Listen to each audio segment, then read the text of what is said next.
본 영상 바로 아래 더보기를 클릭하신 후 인터넷 링크를 클릭하시면 같은 설교를 광고 없이 들으실 수 있습니다. 요한복음 15장 7절, 8절 우리 한음성으로 같이 봉독하도록 하십시다. 시작. 너희가 내 안에 거하고 내 말이 너희 안에 거하면 무엇이든지 원하는 대로 구하라. 그리하면 이루리라.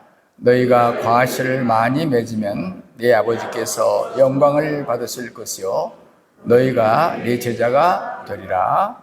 아멘.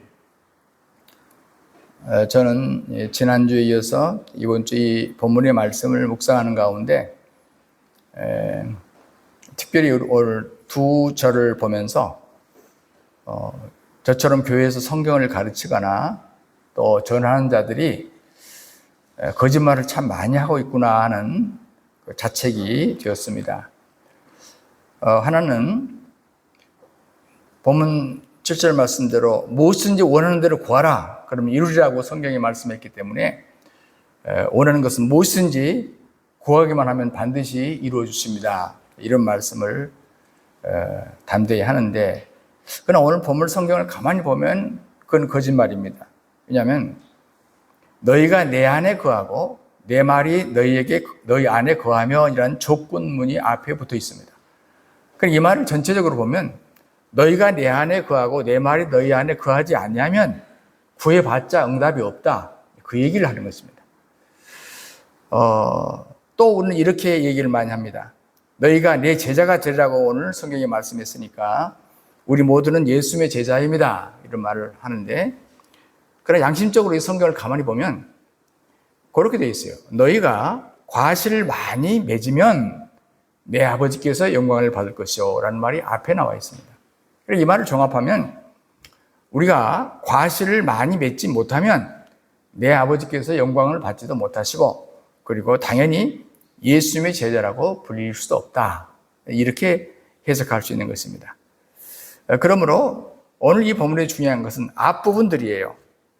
그래서 저도 이 앞부분에 포커스를 맞춰서 그리스도와 연합함을 통한 누림. 이게 큰 복음입니다. 그리스도와 연합함을 통해서 누리는 복음에 대해서 다시 한번 말씀을 드리려고 합니다. 그러니까 포도나무인 우리가 그리스도라고 하는 그 포도나무의 원둥치, 원나무에 연합되어 있어야만 열매를 맺는다. 그것이 7절 내용이에요. 그리고 그렇게 예수님을 전하는 제자로서의 사역도 그렇게 연합되어 있는 상태가 있기 전에는 제자로서의 사역이 불가능하다. 이 얘기를 이 본문이 지금 하고 있는 것입니다. 우리가 한번 사람을 가정의 여자로 비유를 해보겠습니다. 우리가 태어날 때부터 참 불행하게도 율법과 사탄의 아내로 태어나요. 결혼관계로 말했을 때. 그렇기 때문에 우리가 가만히 있어도 악을 범하려고 노력하지 않아도 악이 나와요. 우리 속에서. 어쨌든 선이 나오던데요. 예, 선도 가만히 살펴보면 순수한 선이 아니고 자기중심적인 선이에요. 우리가 보면은 경건하게 살던데요.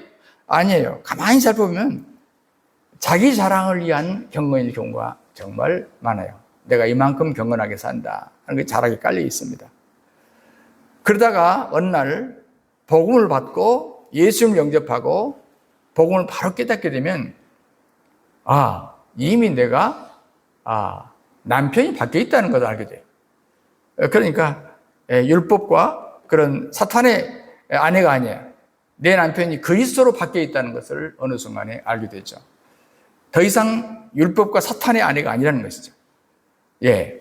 그래서 이렇게 그리스도와 연합이 되어 있으니까 저절로 그리스도의 생명의 열매라는 자식을 낳게 되고 열매를 낳게 되더라. 지금 오늘 이 요한복음 본문이 바로 그거예요. 예를 들어볼게요. 여기 다 여자분 아니지만 여자분들이 답을 해도 괜찮아요. 제가 이제 예를 드는 거예요. 여러분 남편이 100만 장자를 넘어서 억만 장자예요. 그래서 딴따단하고 결혼식을 했어요. 그런데 1번 매월 생활비를 1,000만 원씩 주고 좀 멀리 있었으면 좋겠다. 1번, 남편이. 2번, 생활비하고 상관없이 남편이 내 옆에서 나를 행복하게 해줬으면 좋겠다. 1번이요, 2번이요. 이 답에 따라서 현재 여러분의 부부 사이를 알 수가 있죠. 짐작할 수 있죠. 근데, 자, 제가 뻔한 질문을 지금 하는 거예요. 이 본문이 지금 그 얘기를 하는 겁니다. 붙어 있다 하는 얘기잖아요. 가지가 원줄기에 붙어 있다 하는 얘기를 지금 하는 것이 바로 이 비유예요. 그러니까, 가지된 내가 원둥치, 내 남편하고 상관없이 내가 막 열매를 맺으려고 해요. 노력을 해요. 그러면 열매를 맺어지냐? 이건요, 열매가 맺어질커녕 꽃도 피기 전에 사라집니다. 근데 이 가지 입장에서는 다른 필요 없어요. 무조건 남편에게 붙어 있는 거예요. 붙어 있는 거예요. 예. 죽어나서 하나 붙어 있는 거예요. 이러면 모든 공급을 내가 받게 되는 거 아닙니까? 지금 요한이 이렇게 우리들에게 지금 이런 포도나무를 통해서 비유를 해주고 있습니다. 우리는 성령의 열매를 맺기로 이미 예정된 사람이에요. 그리고 지금 맺고 있습니다. 뭐 크든 작든 맺고 있고요. 그리고 앞으로도 점점 엄청난 성령의 열매를 맺을 거예요. 그런데 조건은 딱 하나밖에 없어요. 원둥치에 붙어 있어라. 예, 이걸 우리는 제가 계속 연합이라는 단어로 사용을 하고 있습니다. 참 이게 바로 어찌 보면 신나는 교회 생활이에요. 이게 안 되면서 교회 생활을 하니까요. 교회 갈 때마다 짐을 하나씩 더 얹어가지고 가요. 교회 오면은 내 짐은 가볍다 그러고 짐 진 자들 내게 오라 했는데 요즘에 교회는 짐을 지웁니다. 자꾸 지우죠? 예, 자꾸 지워요. 자, 우리가 더러 이제 또 성령 강림들이 이제 부활절 지나면 또 가까이 오는데 그러면은 사람들이 성령이 오시옵소서, 특히 이제 오순절주의자들은 그렇죠. 성령이 오시옵소서 자꾸 그래요. 제가 어떤 그 수양관 기도원에서 만난 분이 한 방을 썼는데, 이분이 장로님이신데 눈치로는 그런데 묻지는 않았었는데, 나보다 연만하신 분이신데, 이렇게 옆에 분하고 확 대화하는 얘기를 들었어요. 근데 그분이 그러더라고요. 자기 교회에 가면 너무너무 답답해 죽겠다고 그러는 거예요. 그럼 뭐 가만히 들어봐서 저는 뭐가 저렇게 답답하나. 목사들은 관심이 있잖아요. 그러니 아니 맨날 목사님이 성령이 오시옵소서 성령 오시옵소서 그러고 그러니까 또 교인들도 다 같이 성가대원들이 다 같이 오시옵소서 그러는데 자기는 너무 답답하다는 거예요. 왜냐하면 성령이 이미 내게 와 계시는데 자꾸 손을 들고 오시옵소서 하라니까 자기는 답답해 죽겠어. 그 교회를 나왔대요. 그 교회를 나왔다 그런 말 하더라고. 야 대단한 분이다. 나도 절대 이런 소리 안 해야 되겠다 그런 생각을 했어요. 성령님이 이미 내 안에 내주 계시는데, 그래서 이렇게 표현하시더라고. 이렇게 2층 침대에 있는데, 아래층 침대를 저쪽에 쓰시는 이러더라고. 가슴을 팍 붙이면서. 아니, 성령님 지금 여기 계시는데, 그렇게 표현하더라고. 여기 계시는데 또 달라고 하냐고. 참 훌륭한 장로님이시라는 훌륭한 분이라는 생각을 제가 하게 됐고, 나도 한번 돌아보게 됐어요. 내가 혹시 그런 설교를 하지 않았나. 예, 성경은 뭐예요? 이미 이루어졌다는 게 아닙니까? 그러니까 우리가 찬송할 때, 할렐루야 성령 받았네 성령 받았네 그러잖아요. 내가 노래가 좀 솜씨가 그래도 이해를 해 주실 줄 압니다. 나는 성령 받았네. 이미 성령 받았다고 얘기하잖아요. 그럼 성령 저기 계십니까? 여기 있는 겁니까? 지금 우리 안에 계신 겁니다. 이게 지금 연합이에요. 우리가 이 원리에서 자꾸 벗어나니까 자꾸 비성경적인, 비신학적인, 이런 표현을 자꾸 하게 되더라, 그 말이죠. 자, 오늘도 다시 한번 그러므로 그리스도와 연합이 됐기 때문에 누리게 되는 이 복음에 대해서 몇 가지, 한 4가지만 정리하겠는데요. 첫째는 연합의 세계는 가장 신비롭고 풍요로운 세계다 하는 거. 그 두 번째는 나의 정체성은 내가 누구와 연합되어 있는가에 따라서 달라진다. 그리고 세 번째는 이 그리스도와 연합한 사람은 어떤 문제도 해결이 가능하다. 그리고 마지막으로 그리스도와 연합한 자의 존엄성을 전하게 되더라. 전하게 됐다. 이런 얘기입니다. 자, 첫 번째, 연합의 세계는 가장 신비롭고 풍부한 세계입니다. 자, 오늘 요한복음 15장 7절 너희가 내 안에 거하고 내 말 너희에 거하면, 그 다음에 8절에는 너희가 과실을 많이 맺으면, 자, 여기 무슨 얘기입니까? 내가 그리스도 안에 거하고 말씀이 내 안에 거하면 그 말이죠. 거하면 그 말은 말씀을 복음이라는 말로 바꿀 수가 있겠죠. 그 복음이 계속 나한테 공급이 되면 그 말이에요. 그러니까 이 가지가 원둥치에 붙어있는 이유는 다른 아무런 이유가 없어요. 그건 뭡니까? 괜히 무게만 더해져요. 원둥치 입장에서는. 그래도 뭐 때문에 붙어있느냐? 그것은 뭐예요? 원둥치에 붙어있지 않으면 진액을 빨아먹을 수 없기 때문이죠. 이 가지 입장에서는 아무것도 없어요. 진액만 빨아먹으면 분명히 때가 되면, 봄이 되면 잎사귀가 필 것이고, 또 여름이 되면 꽃이 필 것이고, 가을이 되면 열매가 맺힌다 그 말이에요. 중요한 건 여기에 있더라고 말이에요. 여기. 예, 바로 그 말입니다. 우리가 이제 이 그리스도 살과 피를 먹는 성찬식을 하잖아요. 근데 우리가 성찬식을 할 때만 먹는 게 아니에요. 사실 뭐죠? 우리는 요한 사도는 뭐냐면 그리스도를 먹는다는 표현을 진액을 빨아먹는 것으로 지금 설명을 하고 있잖아요. 똑같은 원리를 각 제자들마다 다른 표현을 합니다. 자기가 받은 은혜대로 표현을 하는 거예요. 바울은 또 다르게 표현하잖아요. 표현을 합니다. 그런데 핵심은 그거예요. 우리가 은혜 안에서 성령으로 말미암은 말씀의 공급이 있어야 열매를 맺을 수 있다. 그 말입니다. 칼빈과 루터가 예배와 교회를 설명하는 가운데서 은혜의 방편이라는 용어를 사용합니다. 은혜의 방편. 은혜의 수단이 뭔가? 우리 은혜 받는 수단이 뭔가? 그것은 뭐냐?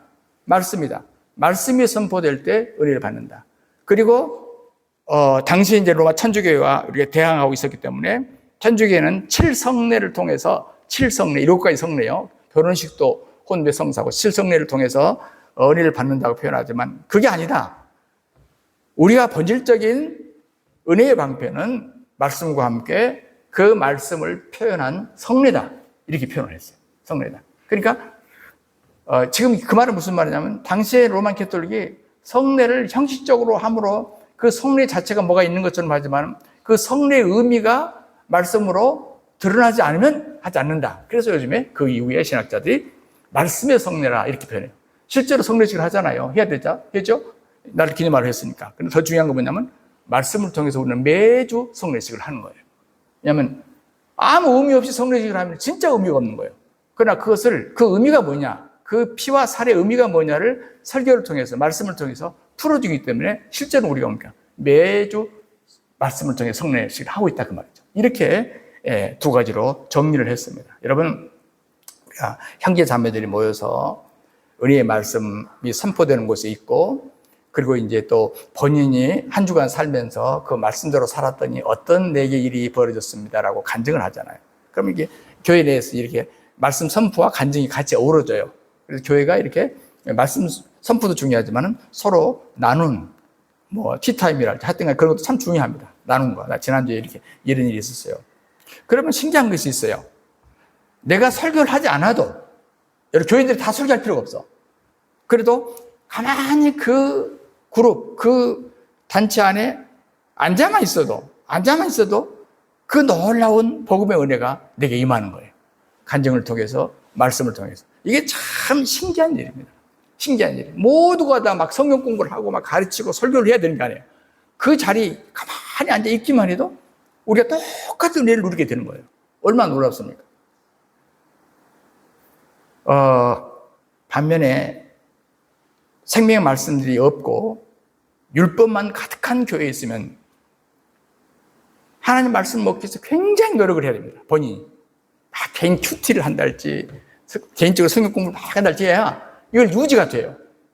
네. 왜냐하면 지극히 내게 율법적이기 때문에, 본질적으로 율법적이기 때문에 그렇지 않으면 해결이 안 돼. 우리가 이제 여러분이 오해하면 안 되는데요. 대부분 교인들이 어디에 익숙해 있냐면 율법 설교에 익숙해 있고 어떤 모범과 교훈 설교에 익숙해 있어요. 그렇죠? 예. 우리도 보면 이렇게 성경을 얼른 딱 펴서 그 목사의 그 본능 때문에 이 성경을 펴다 보면 맨 먼저 떠오르는 것이 이 성경에서 교훈이 떠올라요. 그리고 이 교훈과 이 모범을 교인들에게 어떻게 가르칠 것인가로 발전한다고. 근데 이게 굉장히 잘못된 습관이에요. 사실은 뭐가 떠올라야 말씀을 딱 펴는 순간에 하나님이 무슨 일을 하셨구나. 그리스도가 무슨 일을 하셨구나. 그걸 이 성경에서 이런 식으로 표현하고 있구나라는 훈련이 돼야 되는데 이게 잘 안 되는 거예요. 그러니까 복음 설교를 해도 교회들이 소화해내기가 쉽지 않아요. 왜 그렇습니까? 제가 어느 날 기도하다 깨달은 게 그거예요. 우리 딸하고 대화하다 깨달은 거예요. 아, 소화 효소가 부족하고, 소화 효소가 부족하고.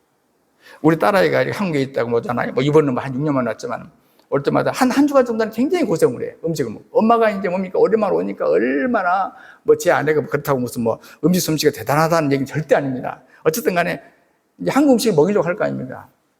문제가 생겨요. 소화가 안 된다. 왜 그럴까요? 한국 음식에 대한 효소가 뱃속에 없는 거예요. 그래서 굉장히 한 주간 정도 힘들어요. 그리고 이제 이 아이는 지혜로워요. 굉장히. 왜냐하면 전에는 우유도 못 먹고 유제품을 전혀 못 먹었는데 어느 날 잘 먹는데 그걸 어떻게 알았냐 했더니 자기가 어떤 책을 보다 깨달았대요. 그게 뭐냐면 자기 장 속에 그걸 소화시킬 수 있는 효소가 없어졌다는 거예요. 예, 원래는 있었는데 엄마 저거 먹고 소화할 때 이것들이 있었는데 어느 순간 없어졌다는. 그래서 자기가 그것을 좋은 효소를 집어넣어 가지고 그거를 개발한대요. 뱃속에서 증식시킨대요. 지금은 치즈건 뭐건 우유 제품을 다 잘 먹어요. 예, 나는 원래부터 잘 처먹었고 근데 그 애는 못 먹었는데 오는 거야.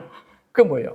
그래서 한국에 와서도 한국의 효소를 자기가 개발해요. 한 주간 열심히. 그래가지고 소화 효소를 만들어가지고 그때 엄마가 좀, 지금은요, 식당에 제가 가보니까요, 끝까지 처먹는 애는 그 애야. 예. 나는 적당히 먹는데 그 애는, 아이고, 옛날에 그렇게 안 먹었거든. 예. 근데 이제 곧 손주도 볼 것 같아요. 이렇게 되면, 이 속도로 가면. 근데 보세요. 이게 뭐예요? 효소. 제가 어떤 말을 하면 어떤 목사님들 못 알아들어요. 그러면 제가 제 설교 몇 편을 보냅니다. 이걸 10번 듣고 얘기합시다. 목사님 뭔 말인지 알 것 같아요. 그때부터 소화 효소가 생긴 거예요. 그럼 이제 복음의 말씀이 드디어 소화가 되기 시작합니다. 예. 제가 그걸 많이 느꼈어요. 여러분, 율법 설교에 너무 우리가 치치다 보면은 복음 설교가 소화가 안 돼요. 그 말이 바른 말인지 알겠는데 소화는 안 돼요.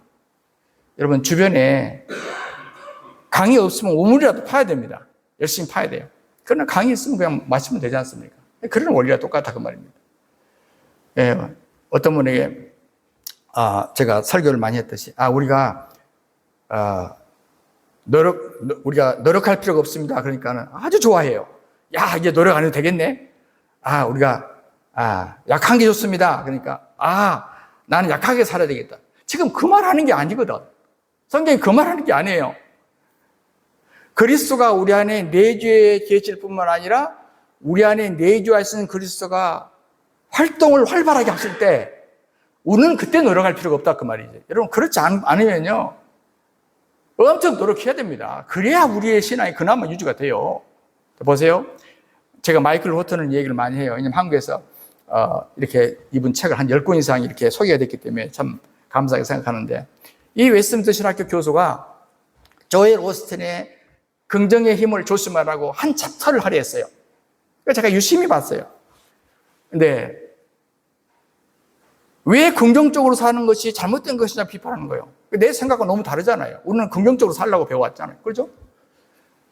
근데 바울이 가르친 내가 사는 것이 아니라 그리스도가 나를 통해서 살기 위해서는 내 생각이 장애가 된다고 말해요. 긍정적인 생각도 장애가 되고 소극적인 생각도 다 장애가 돼. 내 생각 자체가 장애가 돼. 그러니까 그 말이더라고. 제가 사람이 그리스도가 나를 통해 사는 원리를 모르면요, 내가 적극적으로 긍정적으로라도 살아야 돼요. 제 예를 들게요. 방법이 없잖아요. 그렇지 않으면 제가 청소년 시절에 너무 우울하고 제가 좀 그렇게 좀 다른 사람에게 그 번이 안 됐어요. 제가 좀. 그래서 이제 선생님은 저를 참 이뻐하셨는데, 근데 이 국어 선생님 크리스천이셨거든요. 이 국어 선생님이 어느 날 저한테 책을 하나 소개해 주신 거예요. 저는 지금까지 정말 감사한 분이에요. 저는 그 국어 선생님. 책을 하나 소개해 주셨는데, 이게 로만 빈센트 필의 파지티브 싱킹이라는 것을 긍정적 사고라는 뭐 제목이 하여튼 간에 그렇게 책을 소개해 주셨어요. 예, 제가 그 책을 읽었는데 얼마나 힘이 되는지 몰라요. 얼마나 힘이 되는지. 그래서 그분의 제자가 로버트 슐러 목사입니다.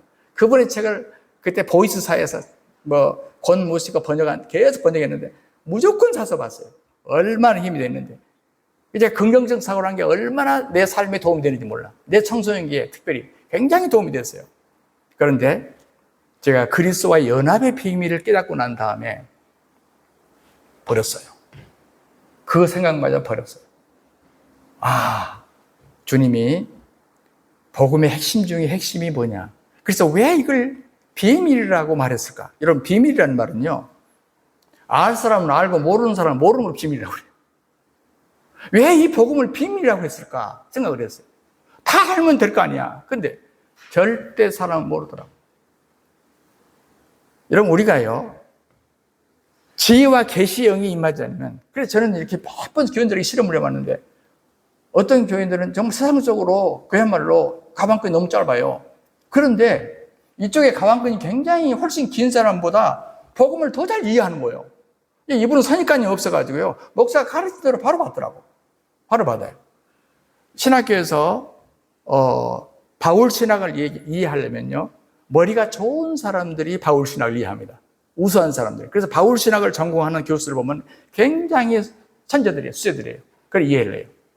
그런데 바울 신앙 말고 바울 신앙, 교회에서 가르치는, 목사 가르치는 바울 신앙을 이해하려면요, 영리한 사람은 못 봤습니다. 내가 지금까지 통계해요. 머리가 좋은 사람들은 못 봤더라고. 왜냐하면 바울 신학으로 이해해보는 거야. 바울 신앙으로 이해하는 거야. 바울 신학으로 이해해보는 거야. 안 돼요. 누리지를 못하는 거야. 머리로는 알겠어. 근데 여기까지 30cm밖에 안 되거든. 가슴으로 안 내려와요. 이걸 많이 보고 느꼈습니다. 여러분, 우리 개신교 복음에 있어서 가장 중요한 교리가 이신층입니다. 우리 여기서 출발하잖아요.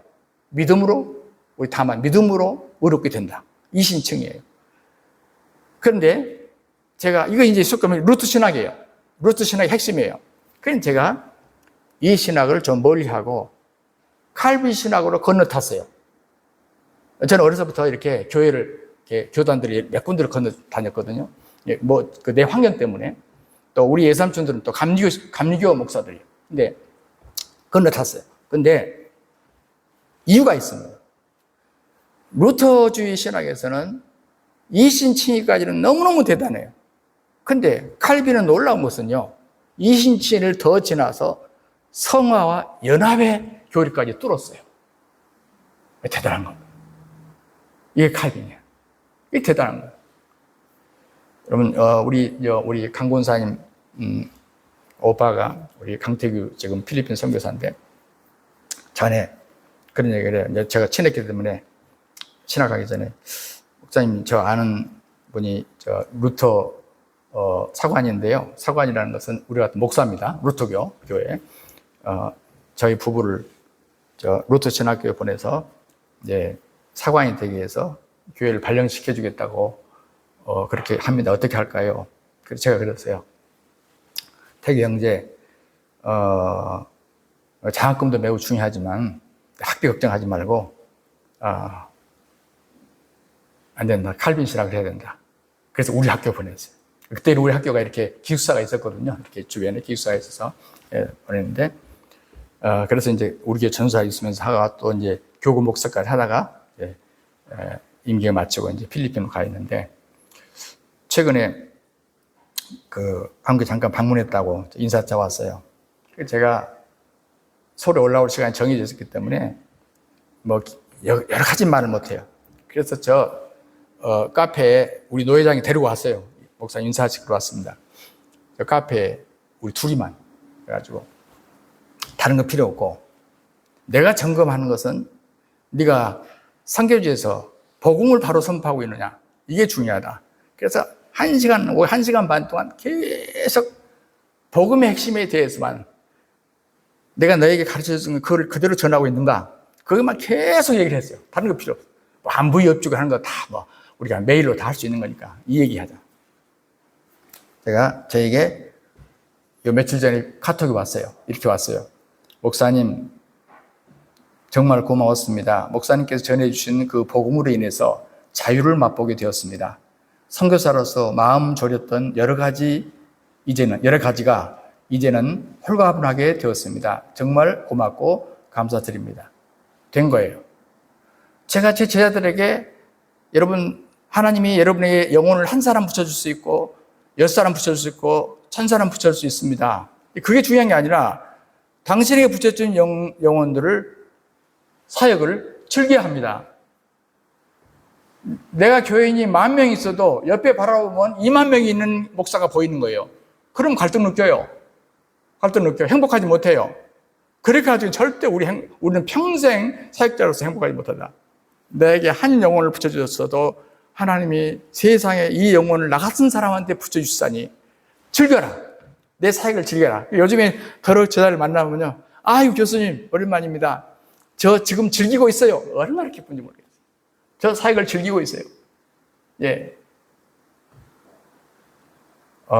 지난 우리 교육자회가 저희 노예도 한 달에 한 번 정도는 모여요. 근데 저는 그러더라고요. 목사님, 저기 이제 아직까지 전주에도 제 제자들이 있어요. 거기 가서 우리 교육자회 모이는데 점심만 먹고 말기는 그러니까 오후에 한 2강제 해주세요. 그리고 한 30분은 질의응답 받도록 우리가 한 2시간 40분 정도를 배려하겠습니다. 그러니까 그래 보자고. 제가 뭐 했겠어요? 예, 제가 이 복음의 핵심입니다. 우리 목사님들 앞에 놓고 계속 이 얘기를 했어요. 예. 근데 그 교회, 우리 학교 출신입니다. 우리 박 목사님이 이렇게 주차장까지 나가면서 보니까 교회가 안에는 깔끔하게 잘 해놨는데 밖에는 교회가 간판도 다른 교회 옛날에 다른 교회 간판이요. 그래서 아니 저 간판 위에다가 좀 이 교회 간판 이름을 붙이지 또 찾아오기 힘들겠네 그랬더니 그 기술이 좋은 사람이 거기에 별로 관심이 없어. 그래서 저하고 하는 말이 그런 거예요. 교수님, 제가 너무 행복합니다. 뭐가 행복한데? 교수님 늘 말씀하셨잖아요. 복음이라는 것은 기쁜 것이고 환이고 그리고 내가 내 안에 그리스도가 산다는 것이 얼마나 놀라운 것인가를 누리는 것이 없으면 교인들한테 전달이 안 된다. 너는 행복하지 못한데 교인들한테 행복하라고 하면 그게 전달이 되겠냐. 행복해도 전달이 안 되는 세상인데 너도 행복 못한데 교인들이 행복하겠냐. 그런데 그 얘기를 하는 거예요. 아주 주략생 같은 얘기예요. 목사님, 제가 어느 날 말씀 보고 기도하다가 내가 하나님의 자녀잖아요. 저는 목사가 지금 할 소리입니까? 내가 하나님의 아들인데 무슨 걱정이 있어요? 내가 바로 그거다. 내가 그걸 얘기하려고 했다. 지금까지 3년 동안 당신 앞에서 떠들었던 게 그거야. 그래서 너무 감사하고 지금 밖에 간판이 우리 교회 간판이 아니야. 그게 중요한 게 아니라는 거지. 본질이. 그래서 정말 고맙다고 그랬어요. 내가 손을 잡고 바로 그것이다. 우리가 언젠가 몇 명 목회하고 주님 앞에 갈지 모르지만 이 복음이 기쁜 소식인데 이걸 전하지 못하고 간다면 이 책임을 누가 지겠냐. 여러분, 내가 곧 길이라고 그랬잖아. 유일한 길이라는 말 아닙니까? 다른 길이 있나요? 그리스도 외에? 여러분, 그리스도를 제쳐놓고 율법만 얘기하게 되면요. 어떤 현상이 일어나겠습니까? 여러분, 하나님 모든 충만이 그리스도를 통해서 내게 와 있습니다. 연합이라고 하는 것은요, 그리스도가 남편이고 내가 아내, 이미 연합되어 있는 그런 관계를 말하지 않습니까? 그리고 예수 안에 있다 모르는 또 새로운 피조물이래요. 그럼 뭡니까? 죄악된 본성, 선악과를 따먹고 타락한 인간의 본성이 아니라 이제 새로운 본성도 주어진다는 얘기거든. 새로운 피조물이니까 이때부터 새로운 본성도 주어진다는 얘기예요. 십자가에 죽고 부활하고 승천하신 그리스도와 내가 연합해서 하나가 되었어요. 그러면서 이제 본성부터 달라진 겁니다. 사탄과 연합해서 살았던 존재, 일평생 죽음에 두려워서 종으로 타던 우리가 죄와 두려움과 염려의 종이 되었던 우리가 그리스도와 연합됨으로 말미암아 그 모든 것으로부터 해방된 것. 이건 새로운 비밀입니다. 이것이 기적이 아니고 뭐겠냐 그 말이에요. 연합의 세계는 그래서 가장 신비롭고 풍부한 세계입니다. 가장 신비롭고 풍부한 세계. 말로 설명하기도 참 힘든 세계. 두 번째, 그리고 이제 우리의 정체성은 누구와 연합되어 있는가에 달려있더라 그 말입니다. 여러분, 에베소서에서 이제 바울이 한 말이 우리가 그리스도와 함께 죽었고 함께 부활했고 그리고 함께 하늘에 앉힌 바 되었다 그래요. 여러분, 하늘나라에 앉힌 바 되었어요? 바울이 지금 거짓말하고 있는 것입니까? 에베소는 이미 완성된 것으로 우리에게 얘기를 하거든요. 이게 이제 요한하고 또 다른 점이에요. 그런데 이 완성된 복음은 더 이해하기 힘듭니다.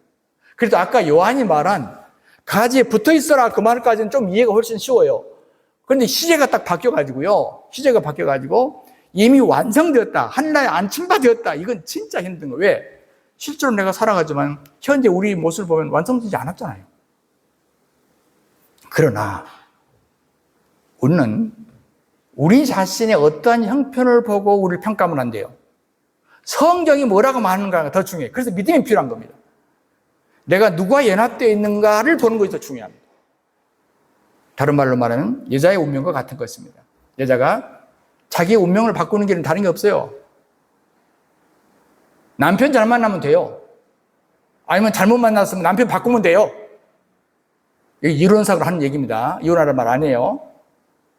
그리스도가 내 안에 내주해 있기 때문에 우리의 근원적인 본성이 바뀌었다는 것은 뭐냐면 새 생명을 받았다 혹은 영생을 얻었다. 이것이 요한의 표현 아닙니까? 근데 영생을 얻었고 그리스도의 생명을 얻은 사람은 날로 새로워집니다. 하지만 날로 새로운데 경험이 안 되는 이유가 뭐예요? 날로 새로워졌다 하는데 성경은 나는 경험이 안 돼. 이건 뭡니까? 자꾸 내 자아로 살려고 하기 때문에 그렇습니다. 우리가 우리 안에 있는 예수 생명으로 사는 존재라는 것이 믿음으로 받아들여지고 알아지면 매일매일 새로워지는 겁니다. 예, 저러 그 선교사들 만나거나 선교지에 가면 이런 말을 많이 들어요. 이 나라 사람들요, 이 민족들은 안 돼요. 안 바뀌어요. 바뀔 수가 없어요. 민족성이 이래가지고요, 바뀔 수가 없어요. 저 힌두교에 속한 사람, 저 일본 사람들은요, 하도 많은 신들을 섬겨가지고요, 예수님이 말해도 예수님도 그들의 신 가운데 하나 플러스 하나로 생각해요. 잘 안 돼요. 이런 말을 제가 많이 들어요. 정말 기분 나빠요.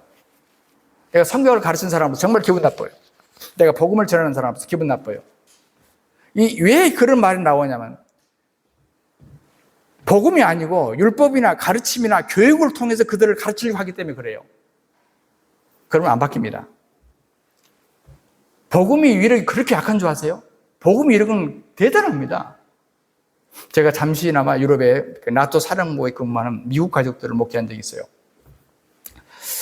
제가 이제 두 번째 교회를 개척하는 곳인데, 거기 이제 미국 군복들하고 친했기 때문에 되게 출입증을 이렇게 줘서 또 예배 쳐서 시간도 자기들 안 쓰는 시간을 줘서 사역을 하게 됐는데, 어느 날부터는 미국 남편들이 어쩔 때 저한테 와서 미국은 독특한 경례가 있잖아요. 경례를 하거나 또 한국식으로 아주 정중하게 인사를 해요. 그러면서 패스한 정말 고맙습니다. 그 핵심이 뭐냐면 우리 가정은 이미 다 깨진 거로 이미 다 끝났는데 이제 도장만 찍으면 되는데 그래서 이제 앞으로 아이들은 어떻게 할 것이며 참 여러 가지 고민이 많지 않겠습니까? 그런데 우리 가정이 회복되었습니다. 감사합니다. 이런 얘기를 제가 많이 들었어요. 내가 가정 전문 사역자가 아니에요. 그게 자꾸 헌금함에다가 누가 이름도 없이 기름 티켓을 넣어놨습니다. 생활용품 교환권을 넣어놨습니다. 피나라고 하는 프랑스 가스 스테이션이 있는데 거기 쓰는 티켓이 있는데 자꾸 넣는다. 미국 군인들이 쓰는 것인가 봐요. 너는. 사실 제가 차를 아주 많이 타고 다니기 때문에 기름값이 무지무지하게 들거든요. 그걸 알고 아마 넣어놓은 것 같아요. 한국에서 오는 뭡니까? 이 성급이 가지고는 감당이 안 돼요. 그리고 어쩔 때 내 차 트렁크에다가 뭐 음식을 넣기도 하고. 제가 하여튼 먹고 살았어요. 선교하면 또 그렇게 또 먹고 살 길도 있더라고요. 예. 그런데 제가 이제 10년 만에 큰 프로젝트를 진행하는데 한국에 IMF가 생겨버렸잖아요. 그러니까 한국에서는 선교사가 모금운동을 해가지고 해야 되는데 할 수가 없는데 이 친구들이 이제 뭡니까? 다 미국으로 돌아갔잖아요. 발령을 받아서 또 돌아가고 했는데 이 친구들에게 소문이 퍼졌어요. 그래가지고 통장에요. 여러분 그 재미가 얼마나 재미있는지 아세요? 돈이 들어오는 재미라고 할까? 예, 미국, 캐나다, 또 전 세계에 나를 만났던 그 가족들이 패스안을 살려야 된다고. 그 사람들 뭔지 잘 몰라. 어쨌든 간에 내가 뭘 하다가 이렇게 됐다니까 막 모금을 해가지고 돈을 보내는 거예요. 그러면 중간에 돈 갚을 만큼 또 통장에 차고, 갚을 만큼 또 차고. 여러분. 그래서 그 선교센터 브루셀에 그 프로젝트를 빚을 다 갚아버렸어요. 물론 그리고 나서 제가 한국에 왔지만 그 열매로 거기까지 연결이 되더라고. 그때 그 가족들이 행복해져가지고 나중에 저를 선교 프로젝트에 돕는 거예요. 한국에서는 큰일 났죠. IMF 때 돈 오면 아주 매국노야. 사람이 안 변한다고요? 여러분, 민족성을 못 이길 만큼 그런 복음이면은 그런 복음 안 믿어도 돼요. 문화를 못 이기는 그런 복음이라면 그 복음 버려도 돼요. 그리스도가 문화 하나를 못 이겨요? 인간의 부패성, 본성 하나를 못 이겨요? 여러분, 복음의 이력은 대단한 것입니다. 그렇지 않아요? 진짜 복음이 간다요. 어떤 형제가 담배 끊는 문제 해결이 안 돼요. 다른 건 다 되는데 예수 믿고 나서 이 문제는 해결이 안 돼요. 어려운가 봐요. 저는 안 해봐서 모르고 굉장히 어려운가 봐요. 근데 어느 날 어떤 믿음 좋은 형제를 만났는데 생전 못 들어본 그런 얘기를 하더라고요. 당신이 그 죄를 이기지 못함으로 인해서 감사해 본 적이 있어요? 앞뒤가 안 맞는 얘기를 하는 거예요. 당신이 그 염려, 그 두려움, 그 절망을 이기지 못한 것으로 인해서 진짜 감사해 본 적이 있어요? 당신 안에 계신 그리스도가 그 죄를 이기실 것인데 그 염려를 이길 건데 중독을 이길 건데 거기에 대해서 감사해 본 적이 있어요? 그래서 가만히 생각해 보니까 맨날 하나님 도와주세요. 하나님 도와주셔서 그랬지 뭐 감사를 해본 것은 기억이 안 나요. 여러분, 기도보다 더 중요한 힘이 그리스도입니다. 하나님이 기도로 인생의 문제를 풀려고 한 게 아니에요. 그건 아주 조그마한 것밖에 풀지 못해요. 제가 기도를 부정하는 게 아니지 않습니까? 만약 기도로 인생의 문제를 풀도록 하셨다면요, 그리스도가 필요치 않죠. 필요할 때만 하나님 나를 구원해 주세요. 하나님 나를 용서해 주세요. 하나님 나 이거 도와주세요. 그러면 돼요. 그런데 주님은 우리에게 기도라는 한계성을 알고 계시기 때문에 그리스도를 주셨단 말입니다. 그리스도를. 하나님이 인간에게 주신 인간의 모든 문제를 해결할 수 있는 방법은 기도가 아니라 그리스도예요. 이 말을 잘 깨닫지 못했지만 이 형제가 그래요. 나 한 번도 안 해봤는데요. 그래서 어느 날 갑자기 잠을 잘라서 생각해보니까 그 생각이 나더래. 그래서 기도했답니다. 하나님, 제가 담배 끊지 못하며 인한 것을 인하여 감사합니다. 이건 제 일이 아니고요. 주님이 내 안에 계신다면서요. 그러면 이제는 내가 담배 중독에 걸리는 것은 내 중독이 아니라 주님의 중독이시네요. 그러니까 저는 이제부터 내 일 아니니까 쉴랍니다. 나 그 고민 그만하랍니다. 이제부터는 담배를 끊는 것, 끊든지 못 끊든지 내가 죄를 이기든지 못 이기든지 이건 내 일이 아니에요. 내 안에 계신 주님의 일입니다. 이러고 잠자버렸대요. 근데 그 다음날 보통 담배를 안 피워서 모르겠는데 피운 사람들 습관적으로 일어나면 또 담배부터 문다더라고요. 근데 담배를 물지 않는 거예요. 그 피울 욕구가 없어요. 아침에 일어나는데 어제 아침만 해도 일어나면 무조건 담배부터 꼬아 물었는데 그 욕구가 없어요. 수십 년간 그것 때문에 고민하고 교인들을 모르게 목사님 피해 다니고 그렇다고 또 예수는 안 믿을 수 없으니까 힘들었는데 하루면 됩니다. 복음의 이력은 하루면 돼요. 작고하신 CC의 김중문 박사님이 백문일답을 했어요. 백문일답. 그래서 그 만장한 젊은이들 앞에서 수양할 때마다 자, 우리 한번 백문일답 한번 해봅시다. 마이크를 잡고 하는 거예요. 백문일답은 답은 하나인데 내가 100개를 물어도 답은 오직 하나예요. 여러분 예수 그리스도만 외치면 됩니다. 예. 우리를 구원하실 자가 누굽니까? 그 많은 젊은이들 예수 그리스도. 이 나라의 남북 통일 문제를 해결할 분이 누구십니까? 예수 그리스도. 계속 이 어르신이 뭘 깨달았어요? 그리스도를 알았어. 이 어르신이 그리스도를 알았어. 요즘에 CC 간사들 제가 많이 들어 만나봅니다만 정말 이 간사들이 김중무 목사님이 깨우쳤던 그 그리스도의 복음을 제대로 전수받았는지 나 의문이 많아요. 한국의 대학가를 뒤집어 버렸어요. 이 복음으로요. 이 노인이. 여러분, 우리 각자가 묶여 있는 것이 있을 수 있습니다. 사역에 묶여 있을 수 있고요. 사역자들은 어떤 개인 문제에 여러분 묶여 있을 수 있겠죠. 아니면 여러분 어떤 심적인 문제에 묶여 있을 수 있어요. 어떤 자원의 어떤 부분이 결핍해서 문제일 수 있을 수 있어요. 그런데 이 모든 사람들에게 주님은 그리스도를 주셨고, 모든 사람들이 그리스도로 살게 하셨고, 모든 사람들에게 그리스도로 사역하게 하셨기 때문에 차별이 없어요. 이것만큼 공평한 게 없어. 아무에게도 차별이 없이 다 주셨어요. 학자건 선생이건 학생이건 목사 장로건 평신도건 어린아이건 외국인이건 다 똑같아 조건. 여러분, 여호수아와 연합한 세대들은 가나안을 정복합니다. 그런데 모세와 연합한 세대들은 40년 동안 광야만 맴돕니다. 내가 지금 무슨 설명을 하는지 잘 이해하셔야 됩니다. 똑같은 사람인데 출애굽 1세대는 광야에서 맴돌다가 다 끝났어요. 그러나 2세대는 다 가나안 땅에 들어갑니다. 딱 이유는 하나예요. 모세와 연합한 1세대는 광야를 끝나. 그날 주신을 만나. 홍해를 건넜기 때문에 구원은 받아요. 그날 주신을 만나. 그리고 옷이 안 달아져요. 단벌을 신사야. 그리고 뭡니까? 고기 먹고 싶으면 메추라기 보내주면 그때 먹고 끝이야. 딱 그날.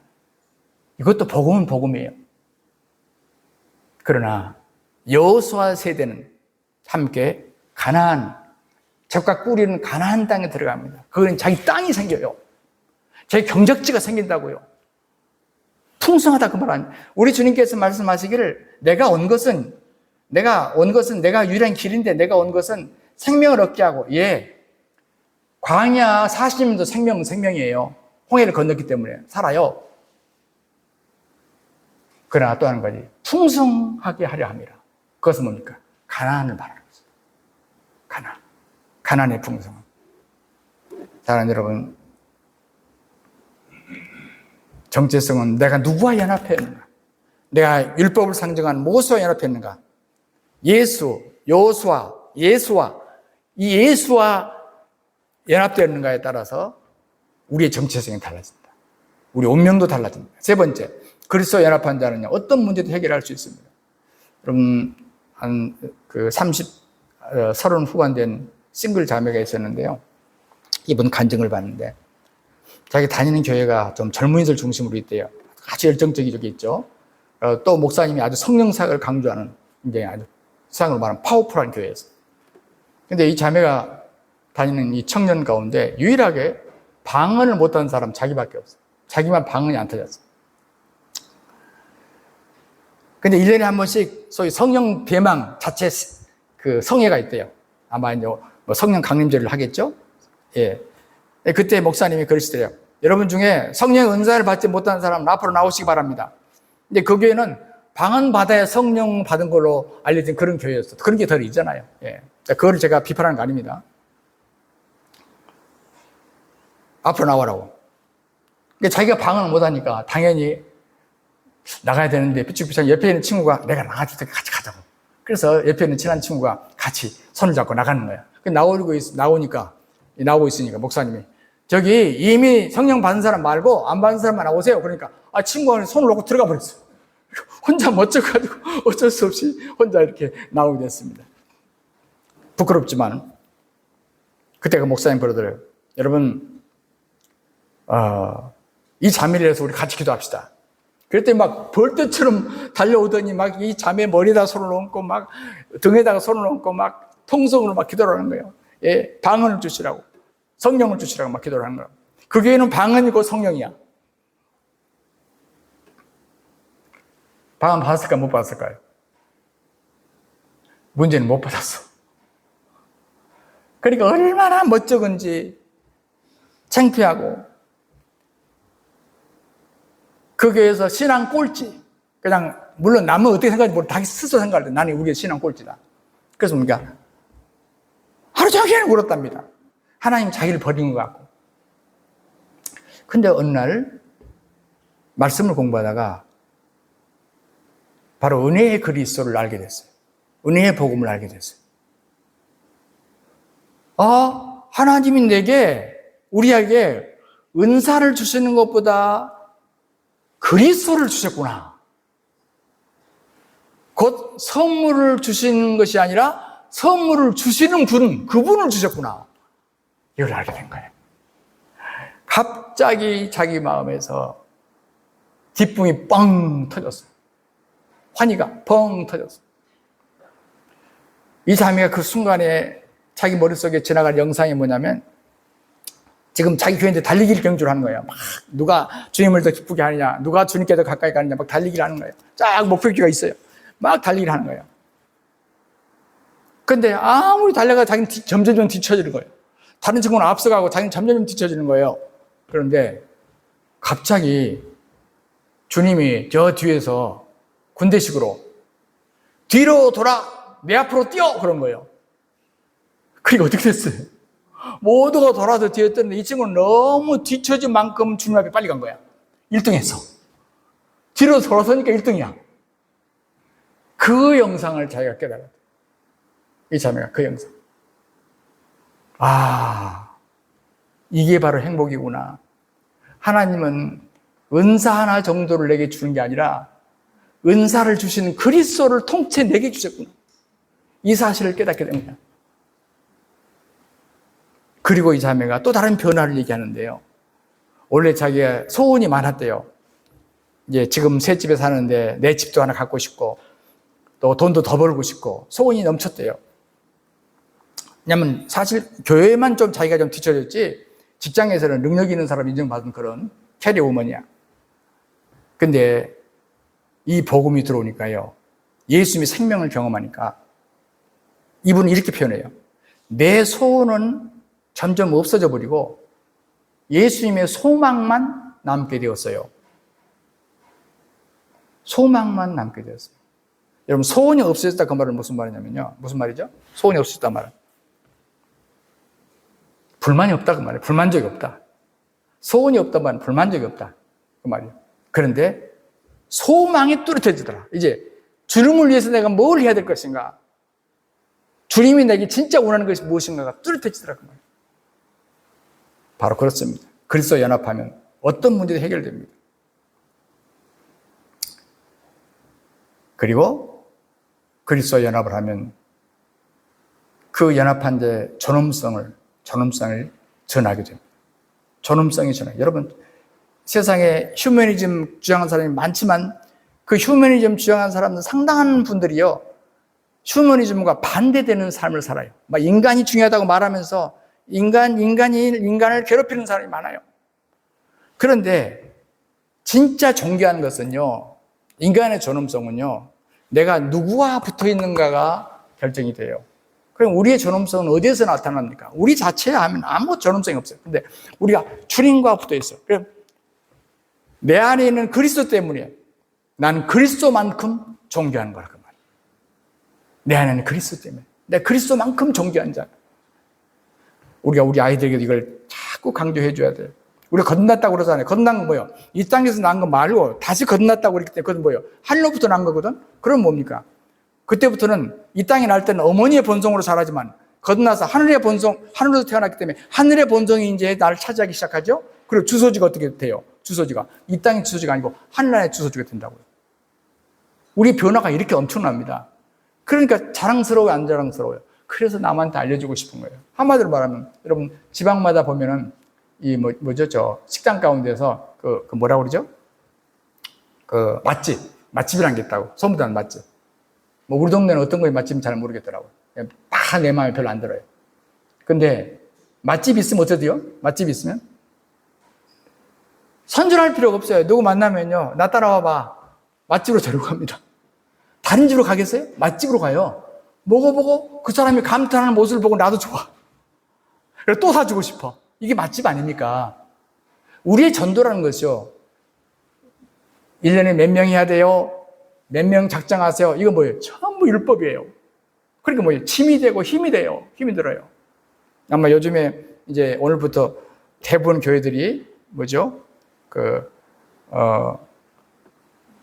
이 순환주간이니까 또 순환주간 특별 기도회, 특별 새벽 기도회 이런 거 많이 하겠죠. 그 자체를 비판하고 싶진 않아요. 근데 무엇을 위해서 하는 건가 한번 생각을 하고 해야 돼요. 만약 그게 짐이 되어버린다면 이 보통 문제가 아니라, 율법이 되어버린다면 보통 문제가 아니라, 내가 자원해서 한다면 너무너무 좋은 거고. 사랑하는 여러분, 바로 지금 그 얘기를 하는 거예요. 우리가 전도가 쉽지 않아요. 그렇지만 진짜 내 안에 그리스도가 계시면 그 그리스도 때문에 내가 자랑하고 싶은 거예요.